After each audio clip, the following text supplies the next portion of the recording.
नमस्कार, जोहार। मैं पूनम और आप देख रहे हैं जोहार झारखंड। चलिए जानते हैं आज की 25 महत्वपूर्ण बड़ी खबरों को। जमशेदपुर में सड़क दुर्घटना में बच्ची की मौत, 20 घायल। 407 वाहन डिवाइडर से टकरा सड़क पर गिरा, पीछे से आ रही पार्सल वैन में मारी टक्कर। एमजीएम थाना क्षेत्र के देवघर के पास एनएच पर गुरुवार देर रात बड़ा सड़क हादसा हो गया। तेज रफ्तार 407 वाहन अनियंत्रित होकर डिवाइडर पर चढ़ गया। टक्कर इतनी जबरदस्त थी कि वाहन पर सवार लोग उछलकर सड़क पर जा गिरे।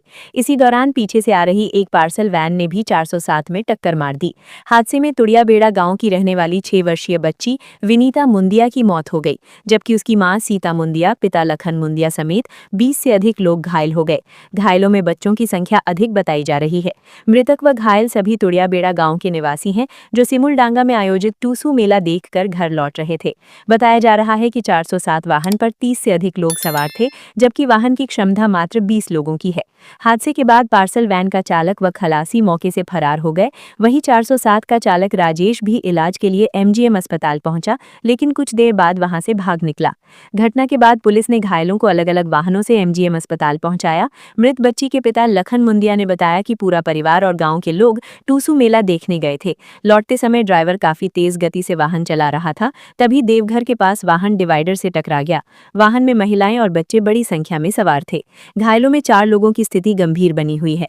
एक साथ बड़ी संख्या में घायलों के पहुंचने से एमजीएम अस्पताल में अफरा तफरी मच गई। कई बेड पर 2-2 घायलों का इलाज किया गया, जबकि कुछ बच्चों का उपचार उनके परिजनों की गोद में ही किया गया।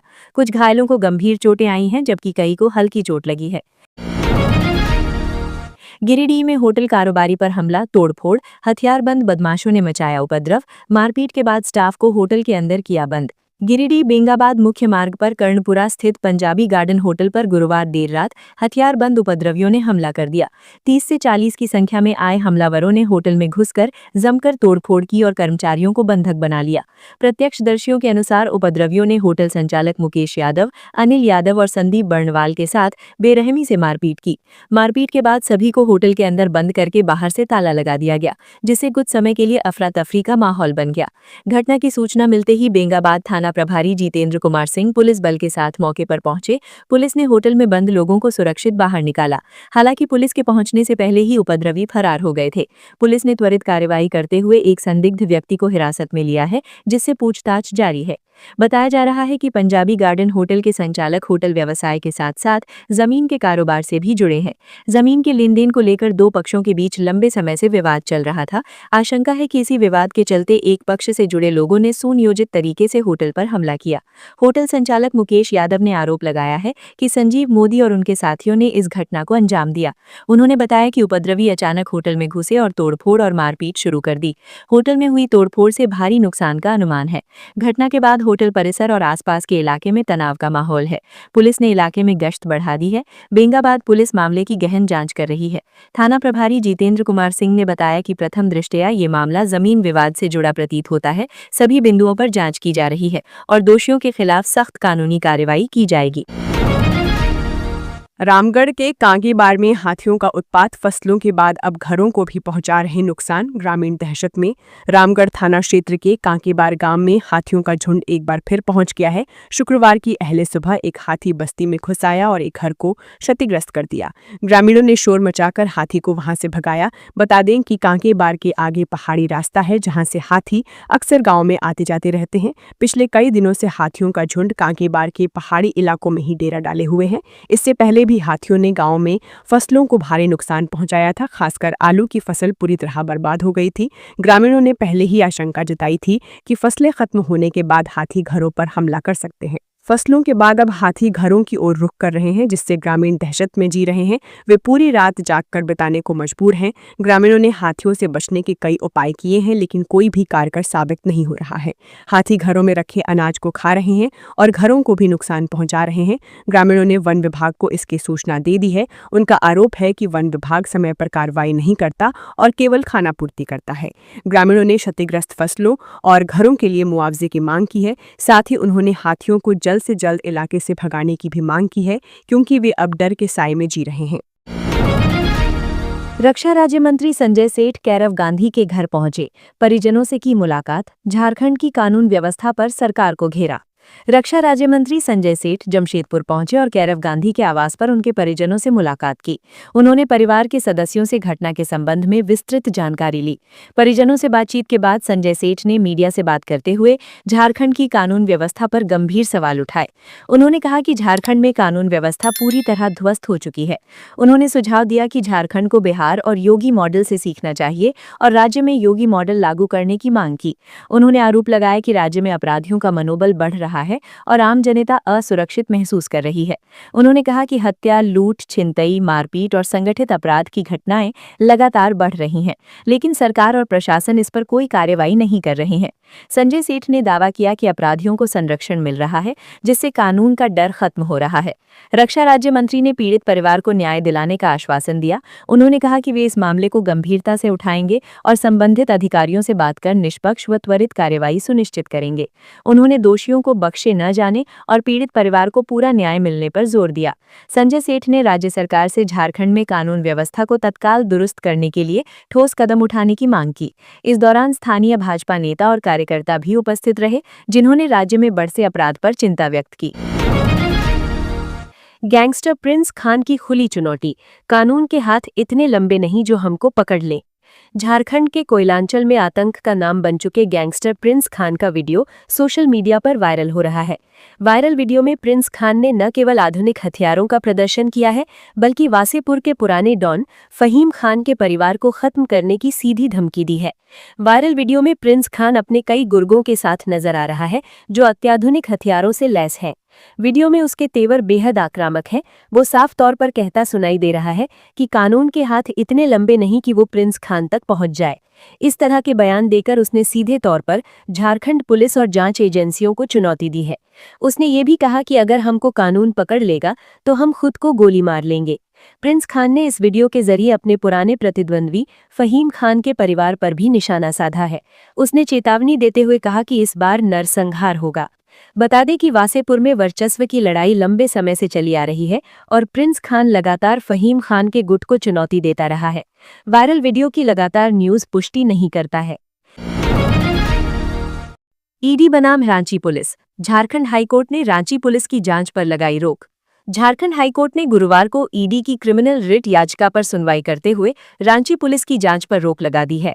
न्यायमूर्ति संजय कुमार द्विवेदी की खंडपीठ ने ये फैसला सुनाया। झारखंड हाईकोर्ट में केंद्रीय एजेंसी ईडी के खिलाफ मारपीट के मामले में रांची पुलिस के द्वारा किसी भी तरह की कार्रवाई पर रोक लगा दी है। हाईकोर्ट ने मामले में राज्य सरकार को 7 दिनों के अंदर और निजी प्रतिवादी संतोष कुमार को 10 दिनों के अंदर जवाब दाखिल करने का निर्देश जारी किया है। साथ ही केंद्रीय गृह सचिव और प्रतिवादी संतोष कुमार को मामले में पार्टी बनाया गया है। ईडी ने अपनी याचिका में सीबीआई जांच की मांग की है, जिस पर कोर्ट ने विचार करने का संकेत दिया है। झारखंड हाईकोर्ट के वरीय अधिवक्ता धीरज कुमार ने बताया कि ईडी के द्वारा दाखिल की गई याचिका पर सुनवाई हुई, जिसके बाद न्यायमूर्ति संजय कुमार द्विवेदी की खंडपीठ ने रांची पुलिस की कार्रवाई पर रोक लगा दी है। कोर्ट ने कहा कि ईडी कार्यालय की सुरक्षा एसएसपी देखेंगे, साथ ही सीआईएसएफ और सीआरपीएफ की भी सुरक्षा की जिम्मेदारी दी गई है। आपको बता दें कि मामला पेयजल विभाग में कथित गड़बड़ी से जुड़ा है। ईडी इसकी जांच कर रही थी। इसी दौरान मामले में आरोपी संतोष कुमार बिना समन के ही ईडी कार्यालय पहुंच गया और अपना बयान दर्ज करवाने की गुजारिश की, लेकिन संतोष ने पूछताछ के दौरान मारपीट का आरोप लगाते हुए रांची के एयरपोर्ट थाने में ईडी अधिकारियों के खिलाफ प्राथमिकी दर्ज करा दी। एफआईआर के बाद रांची पुलिस ने इसकी जांच शुरू की और गुरुवार को ईडी के रांची कार्यालय में पहुंच गई। पुलिस की इस कार्रवाई को लेकर ईडी ने हाईकोर्ट में क्रिमिनल रिट याचिका दाखिल की। ईडी का कहना है कि पुलिस का ये कदम उनकी स्वायत्त जांच में बाधा डाल रहा है। शुक्रवार को मामले में हाईकोर्ट में सुनवाई हुई और न्यायमूर्ति संजय कुमार द्विवेदी की खंडपीठ ने सुनवाई के दौरान रांची पुलिस की जांच पर पूर्ण रोक लगा दी। रांची में ब्राउन शुगर के साथ 3 गिरफ्तार, सासाराम से सप्लाई का खुलासा। मादक पदार्थों के खिलाफ रांची पुलिस के द्वारा चलाए जा रहे अभियान के तहत एक बार फिर से पुलिस को सफलता हाथ लगी है। रांची के गोंदा इलाके से पुलिस ने 3 ड्रग्स पेडलर्स को गिरफ्तार किया है। गोंदा थाना पुलिस ने छापेमारी कर 24 ग्राम ब्राउन शुगर के साथ 3 युवकों को गिरफ्तार कर लिया है। इसके अलावा तस्करी में प्रयुक्त एक स्कूटी भी जब्त कर ली गई है। रांची एसएसपी राकेश रंजन ने बताया कि पुलिस को गुप्त सूचना मिली थी कि कुछ युवक मादक पदार्थों की खेप लेकर इलाके में घूम रहे हैं। इस सूचना पर थाना प्रभारी गोंदा के नेतृत्व में विशेष पुलिस टीम ने गोंदा क्षेत्र में वाहन जांच अभियान तेज कर दी है। इसी क्रम में एक संदिग्ध स्कूटी को रोका गया, जिसमें सवार तीनों युवकों को पहले हिरासत में लिया गया और जब तीनों की तलाशी ली गई तो उनके पास से 24 ग्राम ब्राउन शुगर बरामद हुई, जो प्लास्टिक पाउच में पैक थी। झारखंड पुलिस का बुनियादी ढांचा होगा मजबूत, हजारीबाग में वायरलेस, दुमका में बनेगा मैगजीन भवन। झारखंड में पुलिसिंग व्यवस्था को आधुनिक और हाईटेक बनाने की दिशा में राज्य सरकार ने बड़ा कदम उठाया है। गृह कारा एवं आपदा प्रबंधन विभाग ने पुलिस मुख्यालय के प्रस्ताव पर मुहर लगाते हुए 2 महत्वपूर्ण परियोजनाओं के लिए बजट जारी कर दिया है। इसके तहत हजारीबाग में अत्याधुनिक वायरलेस भवन और दुमका में सुरक्षित मैगजीन भवन यानी शस्त्रागार भंडार का निर्माण किया जाएगा। बता दें कि Jharkhand police housing corporation limited द्वारा दोनों भवनों का निर्माण कराया जाएगा। हजारीबाग में 2.5 करोड़ रुपए की लागत से वायरलेस भवन बनेगा, जबकि दुमका में हथियारों की सुरक्षा और भंडारण के लिए 1 करोड़ 95 लाख रुपए की लागत से मैगजीन भवन का निर्माण किया जाएगा। गिरिडीह सदर अस्पताल के आउटसोर्स कर्मी धरना पर, आंदोलन तेज करने की चेतावनी। JLKM के बैनर तले सदर अस्पताल परिसर में आउटसोर्सिंग कर्मियों ने 7 सूत्री मांगों को लेकर अनिश्चितकालीन धरना शुरू कर दिया है। धरना पर बैठे कर्मियों ने स्पष्ट शब्दों में कहा है कि जब तक उनकी सभी मांगें पूरी नहीं होंगी, आंदोलन थमेगा नहीं। पूरे दिन अस्पताल परिसर में हलचल बनी रही, जबकि कर्मियों ने आर्थिक संकट और बकाया भुगतानों के खिलाफ एकजुट होकर विरोध जताया। इस दौरान JLKM नेता नागेंद्र चंद्रवंशी ने लंबे समय से बकाया वेतन, EPF, ESI सहित पूर्व की सभी कटौतियों का भुगतान न होने का गंभीर आरोप लगाया। उन्होंने कहा कि सरकार द्वारा निर्धारित समय पर वेतन और बोनस का भुगतान भी नहीं हो रहा, जिससे कर्मियों को भयंकर आर्थिक संकट का सामना करना पड़ रहा है। चंद्रवंशी ने चेतावनी दी कि यदि जल्द समाधान नहीं हुआ तो आंदोलन व्यापक रूप ले लेगा। नागेंद्र चंद्रवंशी ने बताया कि मांगों में सभी पदों पर तैनात कर्मचारियों को नियुक्ति पत्र प्रदान करना, तकनीकी डिग्रीधारी कर्मियों को कुशल कामगार श्रेणी में रखकर उचित वेतन देना और हर माह की 7 तारीख तक मानदेय का भुगतान सुनिश्चित करना शामिल है। इसके अलावा अनुबंधित कंप्यूटर ऑपरेटरों के स्किल टेस्ट का परिणाम जारी कर पद बहाल करने और सिविल सर्जन द्वारा सभी प्रखंड प्रभारियों को प्रति माह 5 तारीख तक उपस्थिति एब्सेंटी पर हस्ताक्षर के लिए बाध्य करने की मांग भी प्रमुख है। वहीं कई कर्मियों ने चेतावनी भरे लहजे में कहा कि मांगों पर शीघ्र सकारात्मक कार्रवाई न होने पर आंदोलन को और तेज किया जाएगा। कहा कि प्रशासन से अपील है कि वो तत्काल हस्तक्षेप करे, वरना बड़े स्तर पर विरोध प्रदर्शन होंगे। धरना स्थल पर सैकड़ों कर्मी एकत्रित थे, जो नारेबाजी और बैनर पोस्टर के जरिए अपनी पीड़ा बयां कर रहे थे। वहीं सदर अस्पताल प्रशासन की ओर से अभी तक कोई आधिकारिक प्रतिक्रिया नहीं आई है। स्थानीय लोगों का कहना है कि आउटसोर्सिंग कर्मियों के इस आंदोलन से स्वास्थ्य सेवाओं पर भी असर पड़ सकता है। धनबाद में शराब पार्टी के बाद युवक पर फायरिंग, सुरेश सिंह हत्याकांड के चश्मदीद गवाह पर गोली चलाने का आरोप। धनबाद शहर के सदर थाना क्षेत्र का झाड़ूडीह में फायरिंग की घटना हुई है। कोल किंग सुरेश सिंह हत्याकांड के चश्मदीद गवाह देवेंद्र सिंह पर फायरिंग करने का आरोप लगा है। घटना की सूचना मिलने के बाद पुलिस मौके पर पहुंची और छानबीन में जुट गई है। पुलिस ने देवेंद्र सिंह के फ्लैट से 2 दर्जन से भी ज्यादा जिंदा गोलियां बरामद की हैं। इस संबंध में भुक्तभोगी राजेश झा ने बताया कि झाड़ूडीह स्थित अपार्टमेंट के फर्स्ट फ्लोर पर देवेंद्र सिंह का फ्लैट है। उन्होंने बताया कि गुरुवार की रात अपार्टमेंट के नीचे अपने दोस्तों के साथ देवेंद्र सिंह ने शराब पार्टी की थी। राजेश झा का आरोप है कि शराब पीने के बाद देवेंद्र सिंह जमकर उत्पात मचा रहा था और तोड़फोड़ कर रहा था। जब उन्होंने आवाज सुनी और फ्लैट से नीचे उतरे तो उन्होंने देखा कि देवेंद्र सिंह उनके ड्राइवर को बंदूक की बट से पीट रहा था। जब उन्होंने देवेंद्र सिंह को ऐसा करने से मना किया तो देवेंद्र ने उनके ऊपर बंदूक तानकर गोली चला दी। गोली उनके बाएं आंख के बगल से निकल गई। इस घटना के कारण राजेश के बाएं आंख के बगल में जख्म हो गया है। वहीं घटना के बाद देवेंद्र सिंह फरार हो गए। वहीं राजेश झा की पत्नी कंचन झा ने बताया कि देवेंद्र सिंह अपार्टमेंट के फर्स्ट फ्लोर पर रहता है। कंचन का आरोप है कि देवेंद्र सिंह अक्सर शराब पीकर अपार्टमेंट में उपद्रव मचाता है। गुरुवार की रात भी उसने दोस्तों के साथ जमकर शराब पी थी और हंगामा मचा रहा था। कंचन ने कहा कि जब पति उसे रोकने गए तो देवेंद्र सिंह ने रिवॉल्वर निकालकर उनकी कनपट्टी पर तान दी और फायरिंग कर दी, जिसमें पति बाल बाल बच गए। इधर सूचना मिलने पर पुलिस मौके पर पहुंची और घटनास्थल से कई खोखा बरामद किया है। साथ ही देवेंद्र सिंह के फ्लैट से 2 दर्जन से भी ज्यादा जिंदा गोलियां जब्त की गई हैं। वहीं अपार्टमेंट के नीचे लग्जरी कारों के शीशे टूटे पाए गए हैं। फिलहाल पुलिस मामले की जांच में जुटी है।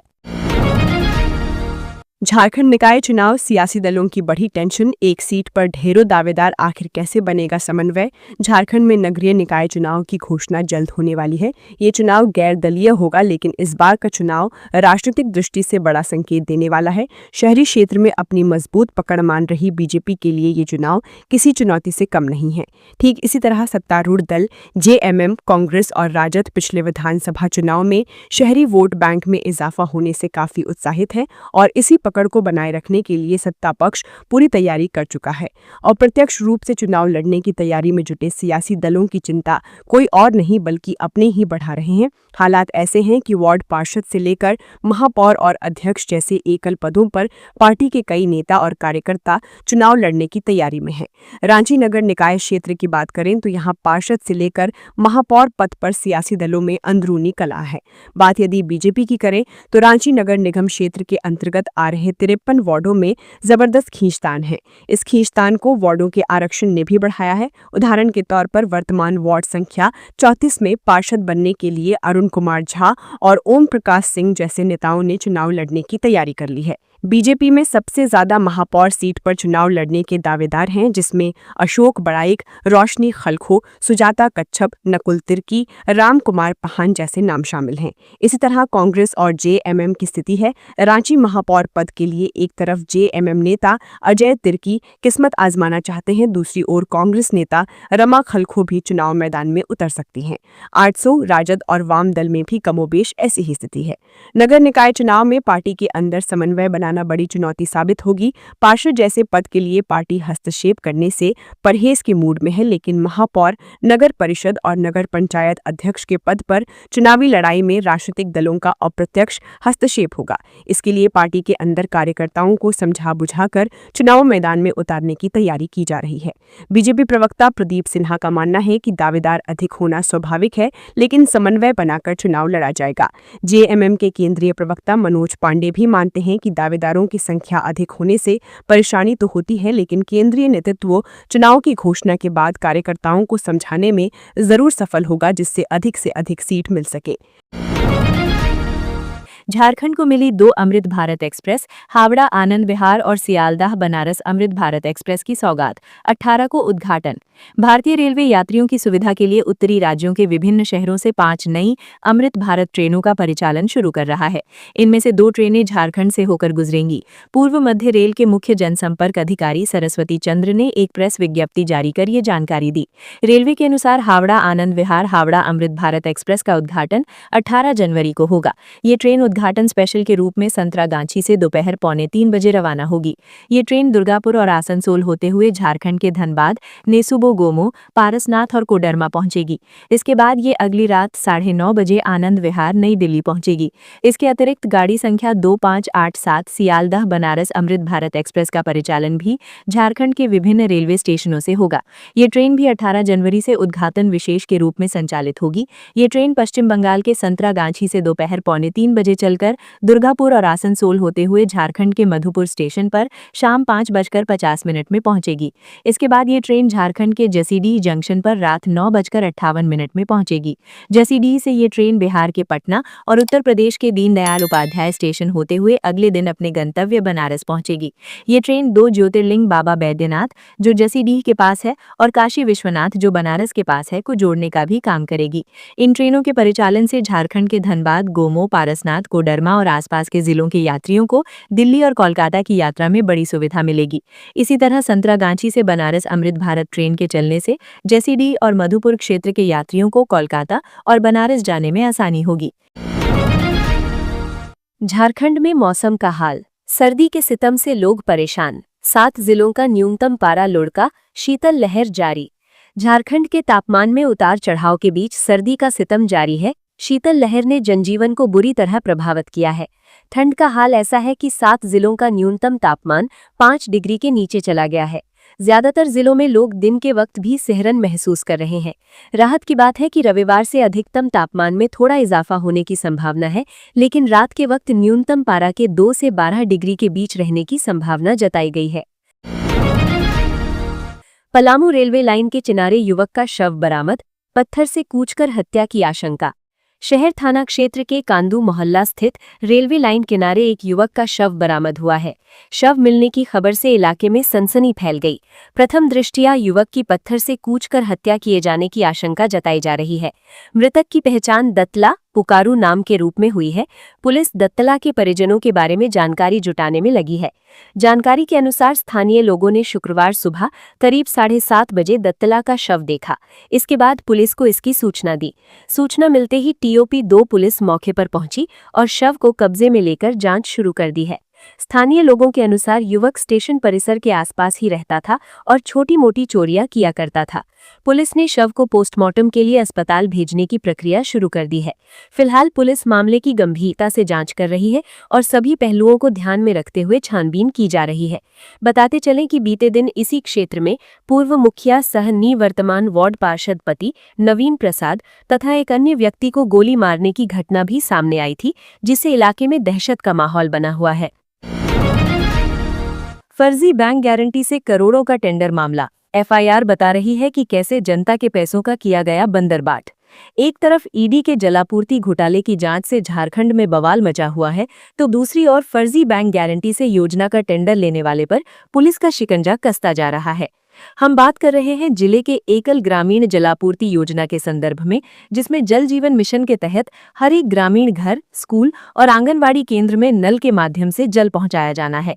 दरअसल जिले के विभिन्न पंचायतों में एकल ग्रामीण जलापूर्ति योजना में बड़े पैमाने पर गड़बड़ी उजागर होती रही है। इसी गड़बड़ी के बीच इस बार दिसंबर माह में ही विभाग की तरफ से नगर थाने में कार्यपालक अभियंता राहुल श्रीवास्तव ने लिखित आवेदन देकर बुद्धा कंस्ट्रक्शन कंपनी के प्रोपराइटर के खिलाफ प्राथमिकी दर्ज कराई थी। इस प्राथमिकी का अवलोकन करने पर कई चौंकाने वाली बातें सामने आईं। प्राथमिकी में दर्ज बातों का जिक्र करें तो ये साफ हुआ कि ठेकेदार ने विभाग के कुछ कर्मियों और अधिकारियों की मिलीभगत से अलग ही खेल कर दिया। जिले के विभिन्न प्रखंड में एकल ग्रामीण जलापूर्ति योजना यानी पेयजल आपूर्ति योजना का काम उक्त संवेदक को मिला था, वो भी 1,30,00,000 के फर्जी बैंक ड्राफ्ट की बदौलत। इतना ही नहीं, टेंडर लेने के बाद थोड़ा बहुत काम किया गया और फिर संवेदक के द्वारा मोटी रकम की निकासी भी कर ली गई। निकासी के बाद से संवेदक लापता हो गया। यहाँ बता दें कि किसी भी टेंडर को लेने से पहले संवेदक के द्वारा बैंक गारंटी दी जाती है। इसमें बैंक की एफडी, किसान विकास पत्र, टीडीपी जैसे प्रमाण पत्र होते हैं।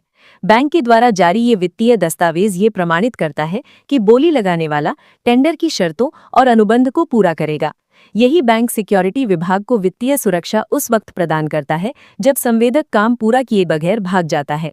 यहाँ बड़ी बात है कि जब भी टेंडर की बोली लगती है तो विभागीय अधिकारी टेंडर फाइनल करने से पहले बोली लगाने वाले के द्वारा दी गई बैंक गारंटी का वस्तीकरण करवाते हैं। ये चेक किया जाता है कि बोली लगाने वाले ने डिपार्टमेंट को जो फिक्स डिपॉजिट या टर्म डिपॉजिट जमा किया है वो असली है या नकली। नगर थाने में दर्ज एफआईआर ये बताती है कि बुद्धा कंस्ट्रक्शन को दिए गए टेंडर से पहले बैंक गारंटी का वस्तीकरण करवाया ही नहीं गया और बैंक वस्तीकरण के बगैर ही टेंडर फाइनल कर दिया गया। एफआईआर ये भी बताती है कि इस पूरे प्रकरण में उस वक्त के अधिकारियों की मिलीभगत रही होगी, तभी इस तरह की गड़बड़ी संभव हो सकी। 28 जनवरी से all India police T20 cricket tournament, Jharkhand police team के चयन के लिए बोर्ड का गठन। आगामी द्वितीय Akhil Bharatiya police T20 cricket tournament 2025-26 के लिए झारखंड पुलिस तैयारियों में जुट गई है। सीआरपीएफ की मेजबानी में 28 जनवरी से 3 फरवरी 2026 तक आयोजित होने वाले इस प्रतिष्ठित टूर्नामेंट में राज्य का प्रतिनिधित्व करने के लिए आज झारखंड पुलिस के द्वारा 3 सदस्यीय बोर्ड का गठन किया गया, जिनमें स्पेशल ब्रांच एसपी, एटीएस और जैप 1 कमांडेंट को शामिल किया गया है। शुक्रवार की सुबह से शुरू हुए इस शिविर में राज्य भर के पुलिस विभागों से आए प्रतिभावान खिलाड़ी अपनी खेल प्रतिभा का प्रदर्शन करेंगे। चयन बोर्ड को निर्देश दिया गया है कि वे खिलाड़ियों के उत्कृष्ट प्रदर्शन और फिटनेस के आधार पर कुल 16 सर्वश्रेष्ठ खिलाड़ियों की सूची तैयार करें। राहुल दुबे गैंग ने लिया मां अंबे कंपनी के गार्ड पर फायरिंग का जिम्मा, आखिरी चेतावनी दी। मां अंबे कंपनी के तुबेट स्थित चेकपोस्ट पर तैनात सुरक्षाकर्मी पर बीती रात करीब 10:30 बजे हुई गोलीबारी का जिम्मा राहुल दुबे गिरोह ने लिया है। गैंग ने इससे संबंधित प्रेस विज्ञप्ति भी जारी की है। जारी प्रेस विज्ञप्ति के अनुसार बीती रात चेकपोस्ट पर तैनात सुरक्षा कर्मी को निशाना बनाकर फायरिंग की गई थी। गैंग ने दावा किया है कि उनके शूटरों को स्पष्ट निर्देश दिया गया था कि जो भी कंपनी को सुरक्षा प्रदान कर रहा है उसे पहले खत्म कर दिया जाए। हालांकि हमलावरों को देख गार्ड वहां से भाग निकलने में सफल रहा, जिससे उसकी जान बच गई। राहुल दुबे गैंग ने इस घटना को आखिरी चेतावनी करार दिया है और सख्त लहजे में कंपनी और उससे जुड़े लोगों को धमकाया है। गैंग ने साफ कहा है कि यदि कोई भी ट्रांसपोर्टर कंपनी में अपनी गाड़ी देता है या कोई मुंशी, मैनेजर या मजदूर काम करते पाया जाता है तो उनकी जान की जिम्मेदारी उनकी खुद की और कंपनी की होगी। राहुल दुबे गैंग ने कहा है कि बार बार समझाने के बावजूद काम बंद न होने के कारण अब उनके पास दया के लिए कोई जगह नहीं बची है। आरपीएफ का बड़ा एक्शन। रांची डिवीजन में 91,76,000 रुपए का गांजा जब्त, 39 तस्कर सलाखों के पीछे। रेलवे सुरक्षा बल आरपीएफ सिर्फ ट्रेनों और यात्रियों की सुरक्षा तक सीमित नहीं है, बल्कि रेलवे को अपराध और नशे के अवैध नेटवर्क से मुक्त रखने की भी बड़ी जिम्मेदारी निभा रहा है। रांची रेल मंडल में बीते 1 साल के दौरान आरपीएफ ने नशीले पदार्थों की तस्करी के खिलाफ सख्त अभियान चलाकर बड़ी सफलता हासिल की है। जनवरी से दिसंबर 2025 के बीच आरपीएफ ने ट्रेन और रेलवे परिसरों के माध्यम से हो रही तस्करी पर शिकंजा कसा है। इस दौरान आरपीएफ ने 530 किलो से अधिक गांजा, कफ सिरप समेत अन्य नशीले पदार्थ जब्त किए हैं। साथ ही दर्जनों तस्करों को जेल की सलाखों के पीछे पहुंचाया है। आरपीएफ की एनुअल रिपोर्ट के अनुसार वर्ष 2025 में रांची डिवीजन में नशीले पदार्थों की तस्करी से जुड़े कुल 27 मामले दर्ज किए गए। इन मामलों में 39 तस्करों को गिरफ्तार कर न्यायिक हिरासत में भेजा गया। जब्त किए गए गांजा की कुल मात्रा 530 किलोग्राम बताई गई है, जिसकी अनुमानित बाजार कीमत 91,76,690 रुपये आंकी गई है। इसके अलावा 190 बोतल कफ सिरप और अन्य प्रतिबंधित नशीली सामग्री भी आरपीएफ के हाथ लगी है। जांच में सामने आया है कि तस्कर ट्रेन को नशीले पदार्थों की ढुलाई का सबसे आसान और सुरक्षित माध्यम मान रहे थे। लंबी दूरी कम समय में तय होने और निगरानी से बचने की उम्मीद में ये गिरोह ट्रेन के जरिए गांजा और अन्य नशीले पदार्थ बिहार सहित अन्य राज्यों में खपाने की योजना बना रहे थे। लेकिन आरपीएफ की लगातार गश्त, खुफिया सूचनाओं और संदिग्ध गतिविधियों पर पैनी नजर के कारण तस्करों की ये योजना नाकाम हो गई। आरपीएफ अधिकारियों के अनुसार गांजा की अधिकांश खेप ओडिशा और आसपास के इलाकों से लाई जा रही थी, जिसे रांची डिवीजन से होते हुए बिहार के विभिन्न जिलों में सप्लाई किया जाना था। समय रहते की गई कार्रवाई से न केवल नशीले पदार्थों की बड़ी खेप जब्त हुई, बल्कि कई संगठित गिरोहों के नेटवर्क का भी खुलासा हुआ है। नशीले पदार्थों के अलावा आरपीएफ ने रेलवे क्षेत्र में अवैध शराब के खिलाफ भी व्यापक अभियान चलाया। रिपोर्ट के मुताबिक अवैध शराब से जुड़े मामलों में कुल 84 लोगों को गिरफ्तार किया गया है। ये गिरफ्तारियां रेलवे स्टेशन, ट्रेनों और रेलवे परिसर के आसपास के इलाकों से की गई हैं। अधिकारियों का मानना है कि रेलवे क्षेत्र में सख्त निगरानी के कारण अवैध कारोबारियों में डर का माहौल बना है। बहरागोला मांगड़सोल गांव में हाथियों का उत्पात, रात भर मशाल लेकर डटे रहे वनकर्मी। बहरागोड़ा प्रखंड की भूतिया पंचायत अंतर्गत मांगड़सोल गांव में जंगली हाथियों का तांडव थमने का नाम नहीं ले रहा है। गुरुवार की देर रात 2 जंगली हाथियों के झुंड ने गांव में जमकर उत्पात मचाया और करीब 2 एकड़ में लगी धान की फसल को पूरी तरह नष्ट कर दिया। वहीं हाथियों को खदेड़ने के लिए वन विभाग की टीम और ग्रामीण रात भर मुस्तैद रहे। 14 वनकर्मियों और 20 क्यूआरटी सदस्यों ने ग्रामीणों के साथ मिलकर मोर्चा संभाला। जंगल के बीच बसे इस गांव में रात का नजारा किसी युद्ध स्तर के अभियान जैसा था, जहां चारों तरफ मशालों की रोशनी और पटाखों की गूंज सुनाई दे रही थी। वनकर्मी जान जोखिम में डालकर हाथियों के करीब पहुंचकर उन्हें मशालों से डराते नजर आए। मांगड़सोल गांव मुख्य रूप से कृषि पर निर्भर है। स्थानीय किसानों का कहना है कि वे पिछले 2 वर्षों से हाथियों की समस्या झेल रहे हैं। जंगल के बीच गांव होने के कारण हाथियों को यहां छिपने और खाने की उत्तम सुविधा मिल जाती है, जिससे वे बार बार लौट आते हैं। साथ ही हर साल सब्जी और धान की मेहनत से उगाई गई फसल हाथियों के पैरों तले रौंद दी जाती है। ग्रामीणों को सुरक्षित रखने के लिए सूचना तंत्र को सक्रिय किया गया है। ग्रुप सदस्यों द्वारा गांव में अनाउंसमेंट यानी मुनादी कर हाथियों के मूवमेंट की जानकारी दी जा रही है, ताकि लोग सचेत रहें और उस रास्ते पर आवाजाही ना करें। धनबाद के झाड़ूडीह में फायरिंग से दहशत, देवेंद्र सिंह पर आरोप, 24 से अधिक जिंदा कारतूस बरामद। शहर थाना क्षेत्र के झाड़ूडीह इलाके में गुरुवार देर रात हुई फायरिंग की घटना से इलाके में दहशत फैल गई। धनबाद के जाने माने कोयला व्यवसायी सुरेश सिंह हत्याकांड के गवाह देवेंद्र सिंह पर फायरिंग करने का गंभीर आरोप लगा है। इधर घटना की सूचना पाकर पुलिस मौके पर पहुंची और जांच शुरू की। इस दौरान पुलिस ने देवेंद्र सिंह के फ्लैट से 2 दर्जन से अधिक जिंदा गोलियां बरामद की हैं। अपार्टमेंट परिसर में खड़ी लग्जरी कारों पर भी गोली लगने के निशान पाए गए हैं, जिनमें एक कार का शीशा पूरी तरह क्षतिग्रस्त मिला है। फिलहाल पुलिस पूरे मामले की गंभीरता से जांच कर रही है और आरोपी की तलाश में जुटी हुई है। एनआईए की मिली बड़ी सफलता, 4 साल से फरार चल रहा नक्सली मुंबई में गिरफ्तार। राष्ट्रीय जांच एजेंसी ने बिहार झारखंड में सक्रिय रहे और फरार चल रहे कुख्यात नक्सली चंदन को गिरफ्तार कर लिया है। एनआईए के द्वारा चंदन कुमार की गिरफ्तारी की आधिकारिक रूप से पुष्टि भी की गई है, जिसे मुंबई से गिरफ्तार किया गया है। एजेंसी ने 2021 के सीपीआई माओवादी मगध षड्यंत्र मामले में लंबे समय से फरार चल रहे प्रमुख आरोपी नक्सली चंदन को गिरफ्तार कर लिया। चंदन जहानाबाद बिहार का निवासी है और संगठन में सक्रिय सीपीआई माओवादी सदस्य के रूप में जाना जाता है। खास बात यह है कि आरोपी संगठन के वित्तीय मामलों में गहराई से लिप्त था, जो माओवादियों की आर्थिक रीढ़ को मजबूत करने का काम करता था। एनआईए की गहन जांच में सामने आया कि गिरफ्तार चंदन ने मगध जोनल कमेटी के जरिए संगठन को फिर से संगठित करने की कोशिश की। इसमें हथियारों का संग्रह, निर्माण और वितरण प्रमुख गतिविधियां थीं। आरोपी विभिन्न जांच एजेंसियों की नजरों से बचने के लिए मजदूर के भेष में भी काफी दिन तक छुपा रहा, लेकिन इसी दौरान वो ग्रामीण इलाकों में सक्रिय अपने एजेंटों यानी ग्राउंड वर्कर्स के माध्यम से संगठन को निर्देशित करता रहा। ये एजेंट स्थानीय स्तर पर लेवी वसूली, भर्ती और हथियार सप्लाई का काम संभालते थे। तो ये थी आज की झारखंड की महत्वपूर्ण बड़ी खबरें। अगर आप इसी तरह झारखंड के हर छोटी से बड़ी खबर की जानकारी पाना चाहते हैं तो आप हमारे चैनल को सब्सक्राइब करके रखें। तो हमें दीजिए इजाजत, फिर मिलते हैं अगली न्यूज़ में। धन्यवाद।